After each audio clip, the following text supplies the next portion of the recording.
So, what's it like having ME? Imagine being in bed for weeks or months or longer with the worst flu you've ever had. In fact, several times worse than the worst flu you've ever had. Imagine your muscles feeling so empty that maybe you can't swing your legs over the side of the bed to get up, let alone walk. You have to crawl your way to the bathroom, and maybe you need to keep going to the toilet. At one point I was needing to go to the toilet more than 20 times a day, and my record was 5 times in 1 hour. And your muscles haven't even got the energy to hold a book to your face to read. But then you've got such an excruciating headache that you can't read anyway, and you couldn't actually take in more than 1 page at a time, maybe even only 1 sentence. Some people with ME might not be so badly affected, but as the ME Association says, for a large number, lives are changed drastically. Carrying on with work or education can be seriously disrupted or impossible. Social life and family life become restricted and in some cases severely strained. People may be housebound or confined to bed for months or years. You can't bear to have the light on or the TV. It's too bright and it hurts. And the pain hurts. And you feel so sick. You actually don't know how it's physically possible to feel so ill and still be alive. From the Foggy Friends website, you can't ever drink alcohol, but you wake up every morning with a hangover. You wake up during the night drenched with sweat, throw off the duvet, wake up an hour later shivering, pull up the duvet, and wake up an hour later drenched with sweat again, all night long. Noise hurts you so much that you can't go to the cinema, or pub, or church, or any shop or restaurant which plays music. Whenever your neighbour's children are playing in the garden, you have to shut your windows, even if it's 30 degrees outside. You walk up 1 flight of steps and your heart's pounding like you've just run a 10-mile cross-country run, and you have to stand still at the top of the steps for a minute and hold on because you feel dizzy and sick and might be about to faint. You walk into things, you can't remember what someone's just said to you, and all you can do is the most basic things you need to be able to survive, if you're lucky. Doctors who work with people who have ME have measured that it can often be more severely debilitating than having multiple sclerosis or serious heart disease or strokes, a liver transplant or end-stage kidney failure, and can make you feel as ill as someone who's having chemotherapy for cancer. One doctor, Daniel Peterson, says ME is one of the most disabling diseases he cares for, far exceeding HIV or AIDS, except for the terminal stages. Dr. Nancy Klimas says that her ME patients are far more ill than her HIV patients, and that if she had to choose between the 2 illnesses, at the moment she would rather have HIV than ME.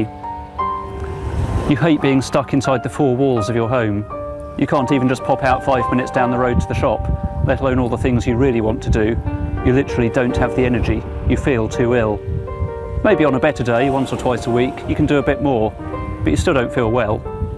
And you have to depend totally on other people. Maybe a friend will take you to the beach. You walk for 5 minutes and sit and chat for an hour. Even that is a massive achievement, but even that means you'll be stuck in bed or on the settee again for the whole of the next day or 2. From the CFS Resistance website, there are never days where I feel 100% well, no matter if I manage to go out and about or not. Some days I only manage to raise my head and look out the window.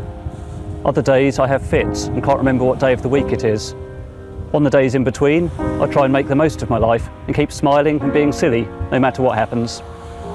Every time the weather changes, your body just completely gives up working for a few days. Every few weeks you feel like you've come down with another sickness bug or sore throat or something. You're never sure if it's that, or if the ME has got a bit worse, or if you've done too much. I urge the clock to mark each lonely hour faster than the one before. You can't sit in a car that's got one of those horrible air fresheners in it. You can't go into a room where someone's been smoking. If you've got a food intolerance, you can't have even a single crumb of that food in a restaurant without it throwing you back into bed for days. ME is far more than just fatigue or being tired.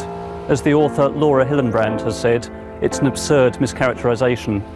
This illness is to fatigue what a nuclear bomb is to a match. And saying that ME is just being overly tired is like saying Alzheimer's disease is when someone is just a bit forgetful.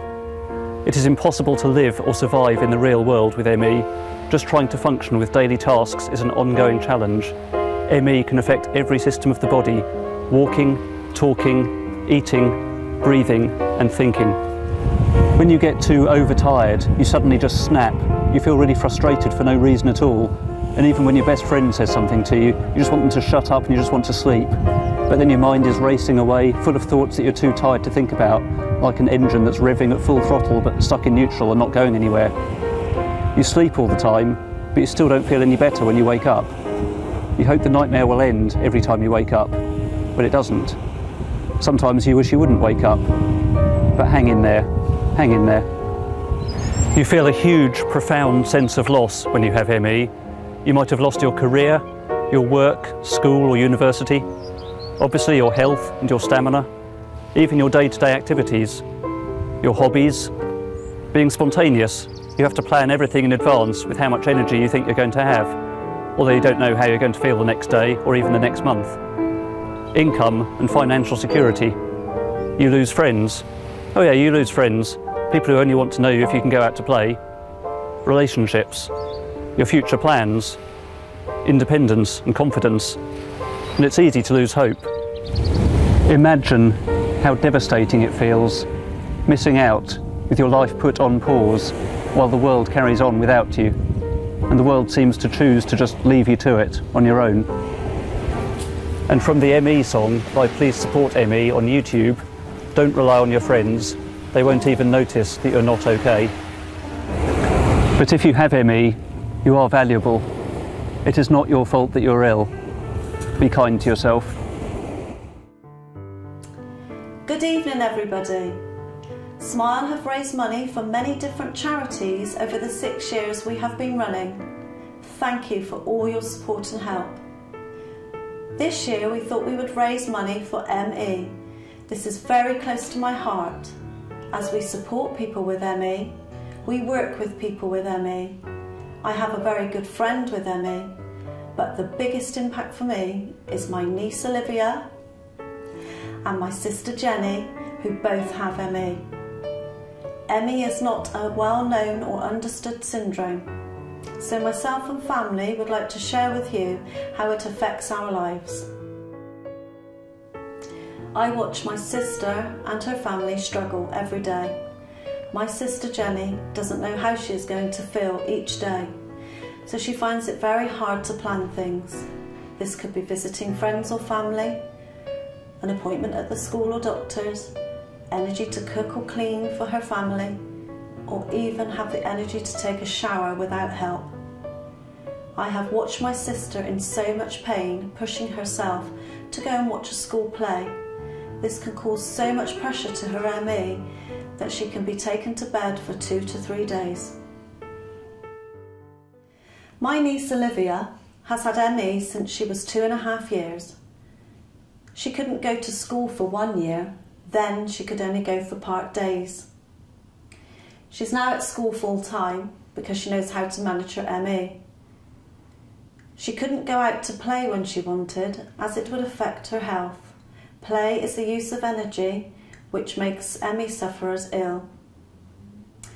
Olivia is doing really well now, but still has to understand her health, as ME is never cured, it is just managed. Olivia had this amazing idea to tell everyone about ME. This is why we are here watching this tonight.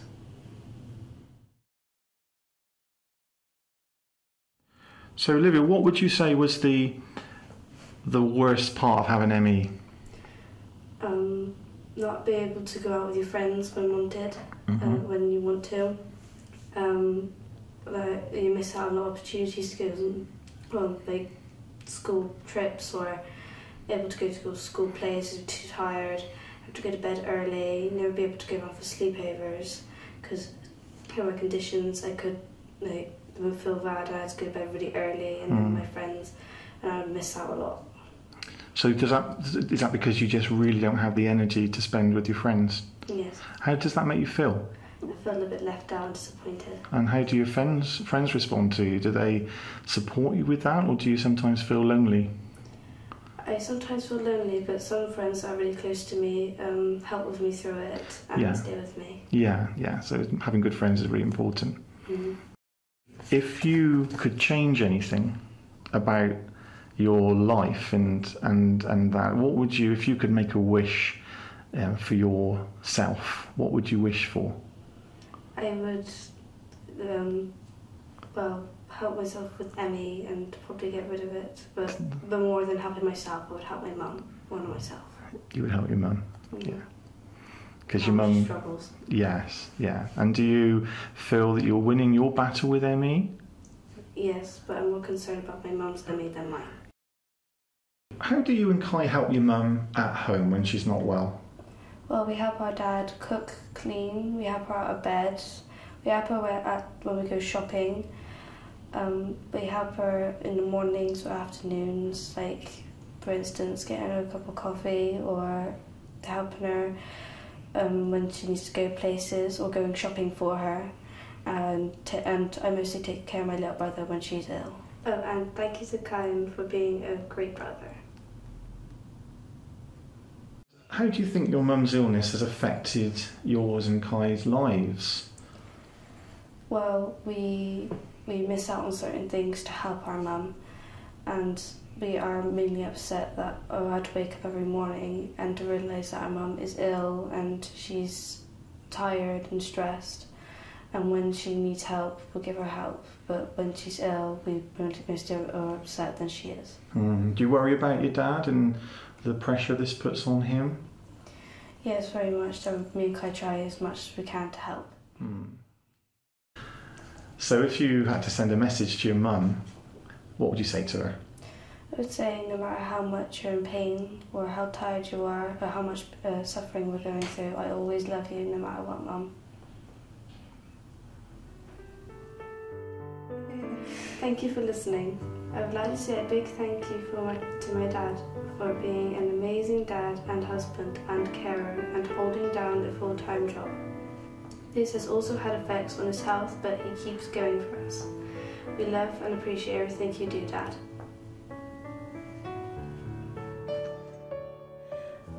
I forgot what I got to say. No, I got to say I'm not forgetting. Right.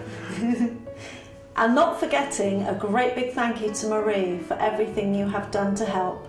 You've cooked, you've cleaned, and you've listened to Jenny and Duncan. You are a great lifetime friend. We've done it, girl! Is that good? Yeah. Well done, then. You're TV stars now. Yay! Well done. Didn't think you'd do that, did you? Yeah, I just can't let her get laugh or cry. Does that feel good? It's a good idea, wouldn't it? It was a wicked idea. You should be very proud of yourself. Yeah. We're proud of you.